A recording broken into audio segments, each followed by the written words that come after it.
Hello, I'm Matt from Ludo-Chrono. Today I'm going to give you an overview of Replicants. Replicants is a 2 to 4 players game for players ages 12 and up, and it plays for 30 to 40 minutes. In this game, you have replicants, and these replicants are creatures that can replicate themselves and that humans use as a form of entertainment. So we're going to battle other replicants, and we try to beat out the replicants or capture their matrix in order to try to win the game. If you play with 2 players, you simply need to eliminate the other player's matrix or a lot of replicants so that they have less than 3 replicants in the game.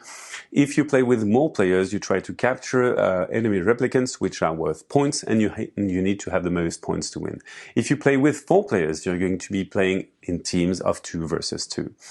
And these replicants, they are made of a heart and of a soul. And the soul is going to explain how they work, whereas the heart is necessary to power them. And all of the replicants have different abilities and movement abilities. They can either just move space by space, depending on what's printed in them. And obviously you will be able to rotate them so that they can move in other directions. So they also have the ability to jump if they have these little circles here, and some of them, like this replicant, are able to electrocute what's beside them. So that's basically the gist of the game. Now, how do we play? We play in player turns, and then we move on clockwise. And as you see on the player aid, a player turn is made of 3 steps. The first thing that you do is gaining 1 energy. If you move over 9 energy, you overcharge, and you're going to have to sacrifice one of your replicants. And you don't want basically to do that. On the second step of your turn, you're going to either move a replicant or create a replicant. If I want to move this replicant, it cannot move in an occupied space if it is not occupied by an enemy, otherwise I would capture them, but I cannot move in a space occupied by an allied replicant. So this replicant could only move here, and that's the second step of my turn. Now we have a third step, which is either rotating a replicant or gaining 1 energy, which is what I'm going to do now.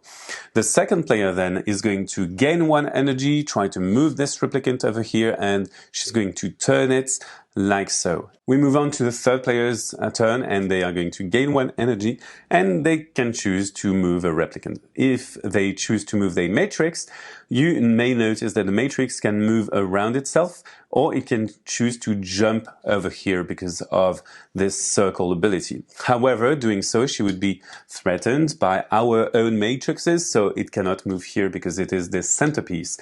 All of the pieces can be put in a threatened position except the matrix. So that player is going to choose to place this here and then to gain 1 energy. It is back to my turn. I will gain 1 energy, and instead of moving, I will create a replicant. To create a replicant, you need a heart and you need a soul. And the soul is going to explain how the replicant works, and it also is the costs, the energy costs. So in this case, I would pay 3 energy, and I have to be able to place the replicant I create adjacent to my matrix. Otherwise, I cannot create a replicant. In this case, I will place this here, and I will even gain 1 energy as the third part of my turn. I've ended my turn, and we move on to the next player's turn, and so on and so forth. So now what we can find is basically more movement. So this replicant can move twice. By walking, it's going to jump over obstacles. We have replicants that allow you to jump over obstacles as well.